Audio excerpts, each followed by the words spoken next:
Pada masa kini, pendaftaran hak cipta untuk sesuatu idea atau ciptaan baru adalah perkara yang biasa didengari. Pendaftaran hak cipta ataupun lebih mudahnya dipanggil patent ini biasanya bertujuan untuk mengelakkan persaingan dan juga mendapat pembayaran royalti. Menariknya, sejak dahulu lagi sebenarnya ramai individu yang tidak mempatentkan ciptaan mereka kerana beranggapan ramai orang boleh mendapat manfaat daripada ciptaan mereka dalam kehidupan seharian. Tindakan mereka ini selayaknya dipuji kerana mereka tidak meletakkan duit sebagai keutamaan. Terima kasih kepada mereka semua dan pada hari ini, mari lihat beberapa barangan atau ciptaan yang digunakan kebanyakan dari kita dalam kehidupan seharian yang tidak dipatentkan.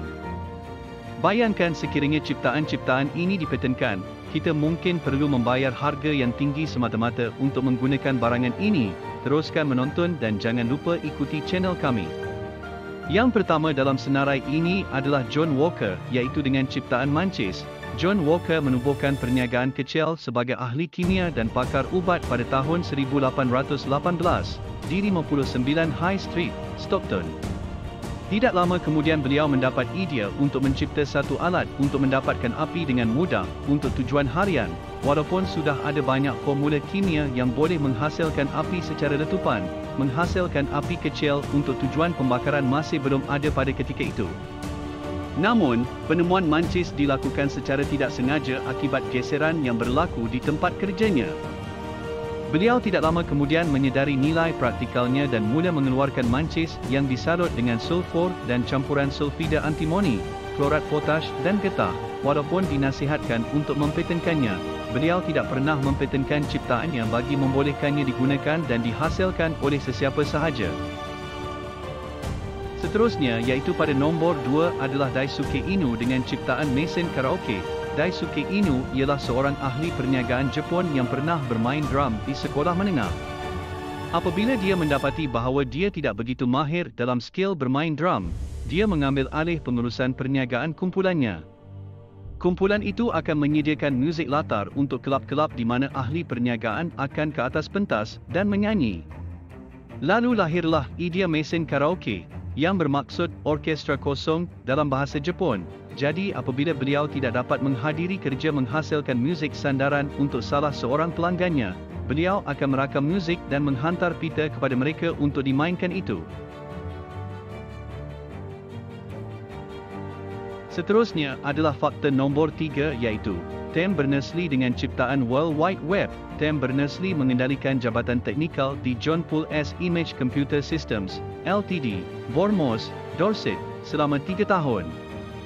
Di sana beliau memperoleh pengalaman dalam rangkaian komputer semasa bekerja dalam projek Real-Time Remote Procedure Call. Pada tahun yang sama pada bulan Mac, beliau melihat peluang untuk menghubungkan idea hiperteks dengan internet, protokol kawalan penghantaran, Transmission Control Protocol, TCP, dan sistem nama domain dengan tepat.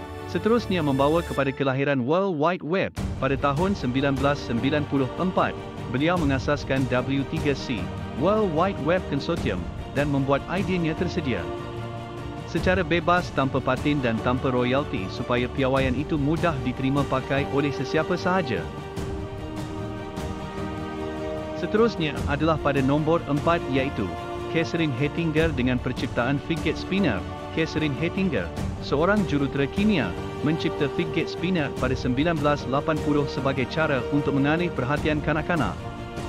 Sejak itu, mainan ini telah diterima dengan baik dan didakwa mempunyai kesan terapeutik terhadap kanak-kanak yang mempunyai ADHD, kebimbangan, dan autisme. Ia juga menjadi kegemaran di kalangan kanak-kanak. Bagaimanapun, ramai guru percaya ia tidak produktif dan merampasnya untuk mengelakkan gangguan semasa waktu kelas. Pada tahun 2005, patentnya telah tamat tempoh tetapi malangnya untuk dia sebab tidak mampu membayar untuk pembaharuan lesennya. Seterusnya iaitu berada pada nombor 5 adalah Niels Bohlin dengan ciptaan tali pinggang keledar. Tali pinggang keledar 3 point yang digunakan pada semua kenderaan pada masa kini pertama kali diperkenalkan oleh Volvo pada 1959 dan dibangunkan oleh Niels Bohlin. Tali pinggang keledar ciptaannya yang berbentuk Y ini mempunyai mekanisme menarik. Semasa perlanggaran, tali pinggang keledar berfungsi dengan menyebarkan tenaga badan yang bergerak ke atas dada, pelvis dan bahu, sekaligus mengurangkan kecederaan. Kereta pertama yang dilengkapi dengan tali pinggang keledar ini ialah Volvo PV544 dan kereta pertama yang menampilkannya sebagai item standard ialah Volvo 122. Selepas pembangunannya, Volvo tidak mendaftarkan paten untuknya untuk kepentingan keselamatan supaya ia boleh manfaatkan semua pengeluar kereta lain secara percuma. Berada pada nombor 6 adalah West Cherry dengan permainan Microsoft Solitaire. Siapa di sini tidak pernah main Solitaire di komputer anda? Microsoft Solitaire telah dibangunkan pada tahun 1989 oleh seorang intern bernama West Cherry. Permainan ini berdasarkan permainan kad dengan nama yang sama yang dikenali sebagai Clondy dari 1990. Microsoft memasukkan permainan ini sebagai sebahagian daripada barisan produk Windows-nya sejak Windows 3.0. Permainan ini bertujuan untuk menenangkan pengguna yang takut dengan antara paparan layar grafik yang baru diperkenalkan dan untuk membantu mereka membiasakan diri dengan kawalan tertikus seperti teknik drag and drop yang diperlukan untuk mengalihkan kad. Siapa cakap budak intern tidak pengguna? Merekalah yang cipta permainan ini.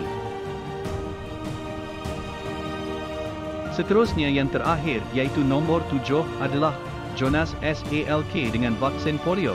Semasa mengusahakan projek untuk Yayasan Kebangsaan untuk Kelumpuhan Infantil untuk mengkaji jenis virus polio pada tahun 1948, Jonas Salk melihat peluang untuk melanjutkannya ke arah pembangunan vaksin polio.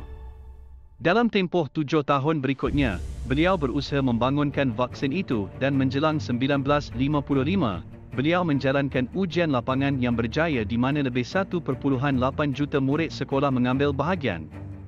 Apabila penemuan itu diumumkan pada 12 April 1955, beberapa negara mula merancang kempen imunisasi polio. Beliau tidak pernah mempetenkan penemuannya dan apabila ditanya siapa pemilik paten itu, beliau hanya menjawab vaksin itu adalah hak milik setiap manusia. Secara kesimpulannya, dalam senarai ini, kita akan faham bahawa isu paten ini ditolak ke tepi oleh perciptanya kerana mereka fikir dengan cara ini, mereka boleh bantu masyarakat dengan masyarakat berhak untuk mendapatkan secara percuma. Sampai di sini dulu. Sekian, terima kasih. Jangan lupa ikuti channel ini dan anda amat dihargai.